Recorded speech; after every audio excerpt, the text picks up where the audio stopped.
সাবেক আইজিপি মামুনের ৮ ও শহীদুলের ৭ দিনের রিমান্ড মঞ্জুর। র্যাবের হাতে গ্রেপ্তার ডায়মন্ড ওয়ার্ল্ডের ব্যবস্থাপনা পরিচালক দিলীপ। মানহানির ৫ মামলা থেকে খালাস পেয়েছেন বিএনপি চেয়ারপারসন বেগম খালেদা জিয়া।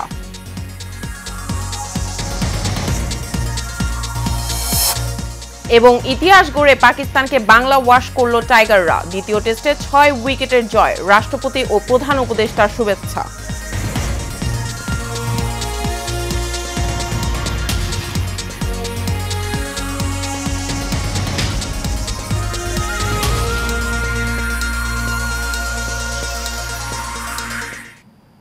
স্বাগত এশিয়ান নিউজের সাথে আছে মিশিকা জাহান মিলা। এতক্ষণ শুনছিলেন বিআরবি কেবল ইন্ডাস্ট্রিজ লিমিটেড সংবাদ শিরোনাম, এবার বিস্তারিত। পুলিশের সাবেক মহাপরিদর্শক শহীদুল হকের ৭ দিনের রিমান্ড মঞ্জুর করেছেন আদালত।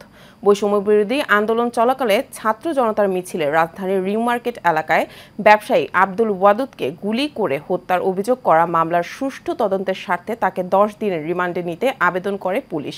শুনানি শেষে ঢাকার মেট্রোপলিটন ম্যাজিস্ট্রেট আখতারুজ্জামান এ আদেশ দেন।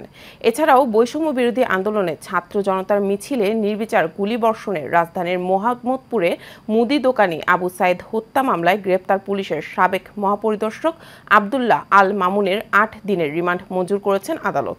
অন্যদিকে ডায়মন্ড ওয়ার্ল্ডের ব্যবস্থাপনা পরিচালক দিলীপ কুমার আগ্রাওয়ালকে গ্রেফতার করেছে র্যাব। মঙ্গলবার দিবাগত রাতে গুলশান থেকে তাকে গ্রেফতার করে র্যাব।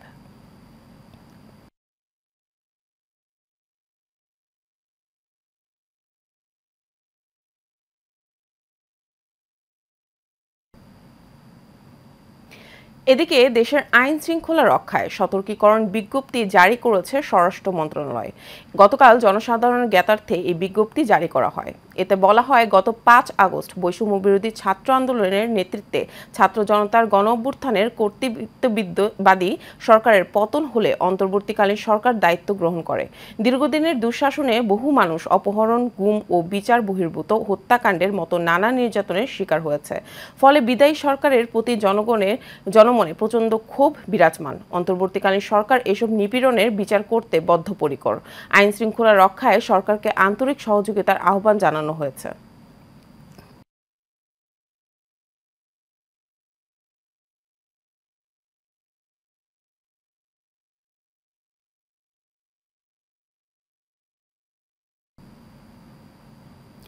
রাষ্ট্রদ্রোহ ও মানহানির মামলাসহ ৫ মামলায় খালাস পেয়েছেন বিএনপির চেয়ারপারসন বেগম খালেদা জিয়া।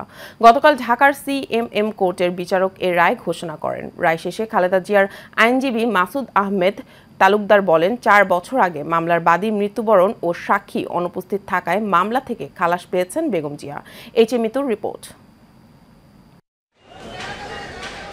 জননেত্রী পরিষদের সভাপতি এবি সিদ্দিকীর করা মুক্তিযোদ্ধাদের কটূক্তি, ভুয়া জন্মদিন সহ মানহানির ৫টি মামলা থেকে খালাস পেলেন সাবেক প্রধানমন্ত্রী ও বিএনপি চেয়ারপারসন খালেদা জিয়া।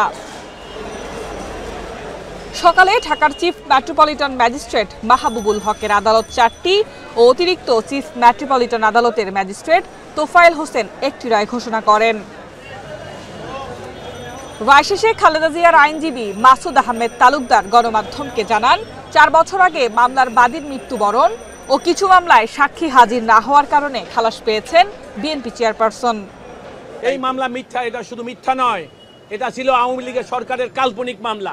এবং আমি বলেছি, কিন্তু নাম সর্বস্বহীন পরিচয়হীন মানুষ তারা আওয়ামী লীগের আনুকূল্য পাওয়া, দুর্নীতিতে সামিল হওয়া এবং রাষ্ট্রযন্ত্র ব্যবহার করে খালেদা জিয়ার নামে মামলা করলে সরকারের কাছাকাছি যাবে, দুর্নীতি করতে পারবে। সেই কারণেই সেই অসৎ উদ্দেশ্যে এই মামলাগুলো করা হয়েছিল। এদিকে সাক্ষী উপস্থিত না হওয়ায় নাইকো দুর্নীতি মামলার শুনানি ৮ সেপ্টেম্বর পর্যন্ত পিছিয়েছে আদালত। H A. Mitu, Asian television, Dhaka. সরকারের ভুল ত্রুটি নির্দ্বিধায় পত্রিকায় প্রকাশ করে সহযোগিতা করার আহ্বান জানিয়েছেন অন্তর্বর্তীকালীন সরকারের প্রধান উপদেষ্টা ডক্টর মোহাম্মদ ইউনূস। গতকাল প্রধান উপদেষ্টার সরকারি বাসভবন যমুনায় দেশের বিভিন্ন গণমাধ্যমের সম্পাদকদের সঙ্গে বৈঠকে এ আহ্বান জানান তিনি। বৈঠক শেষে দ্য ডেইলি স্টার সম্পাদক মাহফুজ আনাম গণমাধ্যম কর্মীকে বলেন, আলোচনায় বাংলাদেশ একটা জাতীয় ঐক্য স্থাপনের বিষয়ে কথা হয়েছে। এছাড়া গণমাধ্যমের স্বাধীনতায় বাধা প্রদানকারী আইনগুলো বাতিলের বিষয়ে কথা হয়েছে। এদিকে প্রধান উপদেষ্টা ডক্টর মোহাম্মদ ইউনূসের সাথে বৈঠক করছেন ব্যবসায়ী নেতারাও। সকাল 10:30টায় 6 জনের একটি প্রতিনিধি দল রাষ্ট্রীয় অতিথি ভবন যমুনায় তার সাথে বৈঠক করেন। এ সময় চলমান পরিস্থিতিতে শিল্প প্রতিষ্ঠানের নিরাপত্তা নিশ্চিতের পাশাপাশি বিভিন্ন শিল্প কারখানায় ভাঙচুর ও বিক্ষোভ নিয়ে আলোচনা হয় প্রধান উপদেষ্টার সাথে।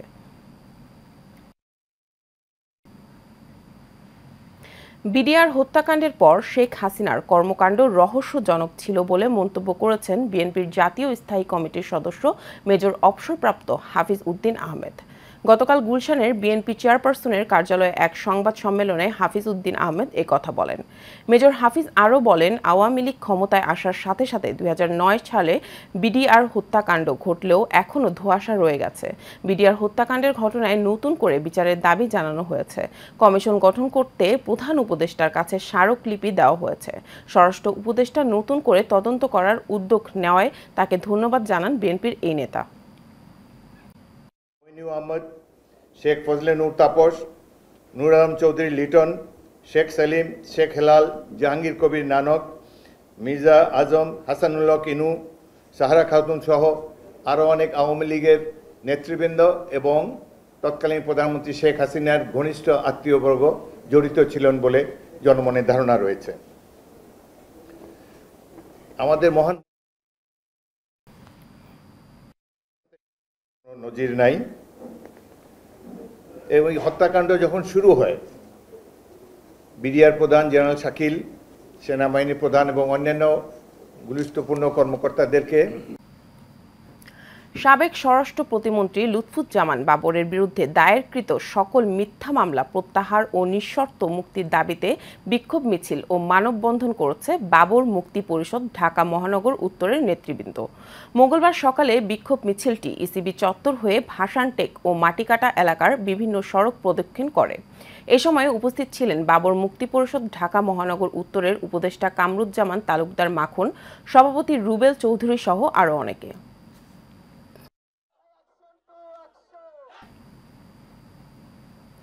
ভোলার দৌলতখানে ঘরে ঘরে গ্যাস চাই, গ্যাস ভিত্তিক শিল্প কারখানা চাই এ স্লোগানে মানববন্ধন ও স্মারকলিপি প্রদান করা হয়েছে। মঙ্গলবার দৌলতখান উত্তর মাথায় সুশাসন নাগরিক সুজনের আয়োজনে বৈষম্য বিরোধী ছাত্র আন্দোলন ও এ কোম্পানি ফর ডেভেলপমেন্ট এডির সহযোগিতায় এই মানববন্ধন ও উপজেলা নির্বাহী অফিসার কার্যালয়ে স্মারকলিপি প্রদান করা হয়। মানববন্ধনে দৌলতখানের বিভিন্ন শ্রেণী পেশার মানুষ ও ছাত্রছাত্রীরা অংশ নেন।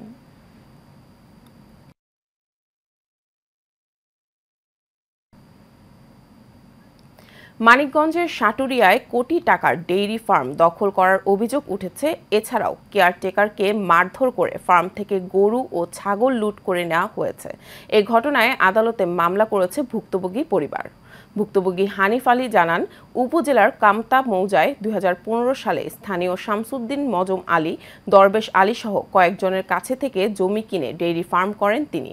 কিন্তু রাজনৈতিক পট পরিবর্তন হওয়ার পর পার্শ্ববর্তী এলাকার মোশাররফ হোসেন, কাউসার, ইংরেজ আলী সহ 10 থেকে 12 জন ফার্মে হামলা চালিয়ে ভাঙচুর ও লুটপাট করে। এতে প্রায় 20 লাখ টাকার ক্ষতি হয় তার। একই দিন তার বাড়িতেও ভাঙচুর করা হয়। যদিও অভিযুক্ত মোশাররফ হোসেনের দাবি 1979 সালে জমিটি ক্রয় করেন তিনি। পুলিশ জানায়, মামলার পর ফার্মের জমিতে 144 ধারা জারি করা হয়েছে। আমার শ্বশুর আর শাশুড়ির নামে আমরা এটা ক্রয়কৃত সম্পত্তি, আমাদের নাম জারি করা আছে, আমাদের কর খাজনা সবই দেওয়া আছে। স্টেশনের রায় চূড়ান্ত রায় হয়েছে, ডলডগর পিটিয়ার নকশা কলিম নকশা দিয়ে করছে, সেই মোতাবেক আমি জমি কিনে ওখানে ফার্ম করছি, গরু তুলছি। সন্ত্রাসী কার্যকলাপ ওখানে লুটপাট ঝাঁঝা করার সব করছে। আমাদের গরু বছর নিয়ে গেছে, মেশিন নিয়ে গেছে, মোটর নিয়ে গেছে, তারপর আমার ওই কেয়ারটেকারকে মারধর করছে।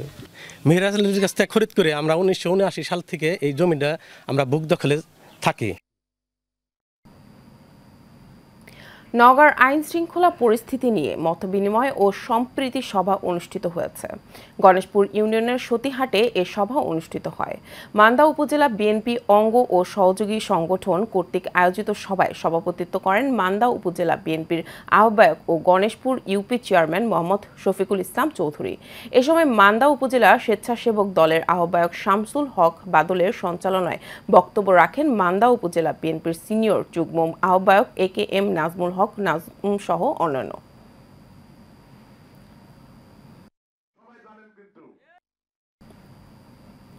বরিশালের অগৈলঝাড়ার রাজিহার ইউনিয়ন পরিষদের চেয়ারম্যান ইলিয়াস তালুকদারের বিরুদ্ধে গণমাধ্যম মিথ্যা সংবাদ প্রচার করার অভিযোগ উঠেছে। ইউপি চেয়ারম্যান ইলিয়াস তালুকদার জানান, ইউনিয়ন পরিষদ কার্যালয়ে উপস্থিত থেকে সাধারণ মানুষকে সেবা দিয়ে যাচ্ছেন তিনি, কিন্তু একটি কুচক্রী মহল স্থানীয় গণমাধ্যমে অপপ্রচার চালিয়ে সম্মানহানি করেছে। তাই মিথ্যা প্রচারণার তীব্র নিন্দা ও প্রতিবাদ জানান তিনি। এছাড়াও সাংবাদিকদের সঠিক তথ্য জেনে প্রতিবেদন করার আহ্বান জানান।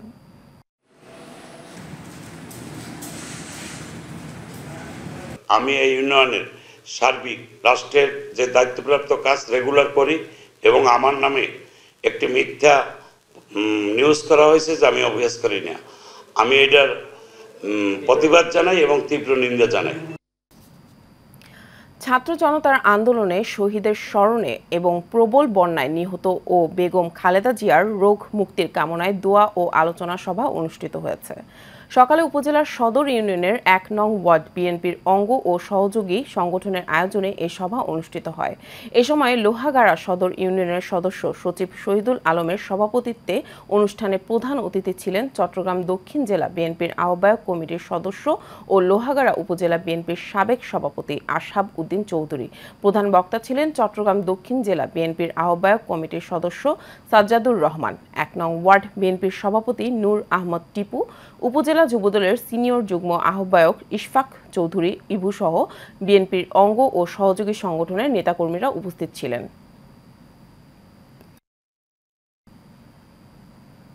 চট্টগ্রামে সন্ত্রাস, নৈরাজ্য, দখলদার ও চাঁদাবাজির বিরুদ্ধে বিক্ষোভ মিছিল ও সমাবেশ করেছে চকবাজার থানা যুবদল।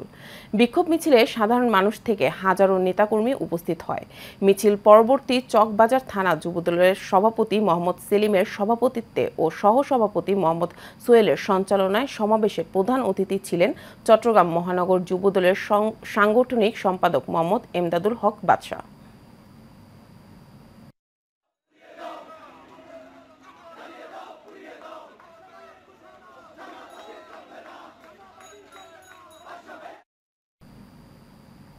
চট্টগ্রামে অনুষ্ঠিত হয়েছে কর্ণফুলী কিন্ডারগার্টেন অ্যাসোসিয়েশনের দ্বিবার্ষিক সম্মেলন।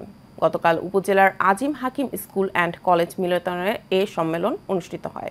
এতে প্রধান অতিথি ছিলেন অ্যাসোসিয়েশনের প্রধান উপদেষ্টা ও আইয়ুব বিবি ট্রাস্টের ভাইস চেয়ারম্যান মোহাম্মদ হাকিম আলী। আরও উপস্থিত ছিলেন সংগঠনের প্রতিষ্ঠা সভাপতি অধ্যাপক হেলাল উদ্দিন।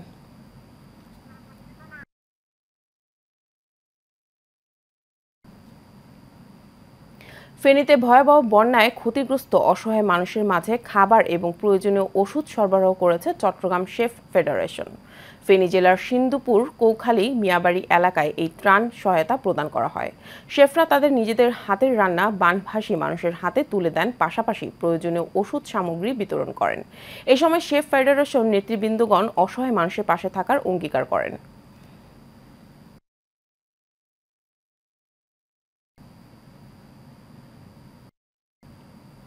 বৈষম্য বিরোধী ছাত্র আন্দোলনে নিহত ৬ শহীদের নামে ফুটবল টিম গঠন করে সন্দ্বীপে মঞ্জুর আহমদ স্মৃতি ফুটবল টুর্নামেন্টের গ্রুপ নির্ধারণ ও দোয়া মাহফিল অনুষ্ঠিত হয়েছে।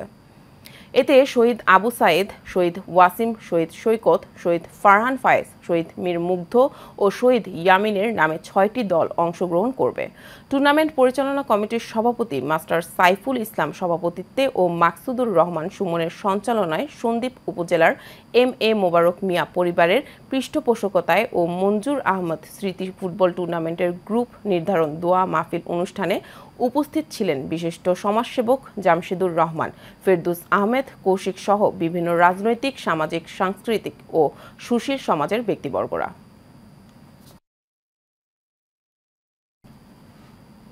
শেষ করব এশিয়ান নিউজ। তার আগে বিআরবি কেবল ইন্ডাস্ট্রিজ লিমিটেড সংবাদ শিরোনামগুলো জানাবো আরও একবার।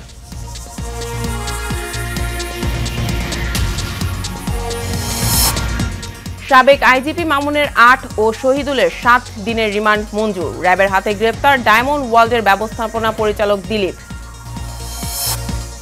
মানহানির ৫ মামলা থেকে খালাস পেয়েছেন BNP chairperson Begum Khaleda Zia.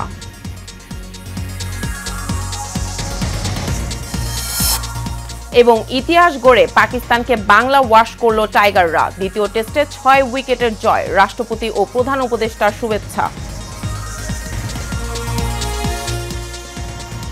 Asian news এ পর্যন্ত, পরবর্তী সংবাদ দেখার আমন্ত্রণ রইল সবাইকে। ধন্যবাদ।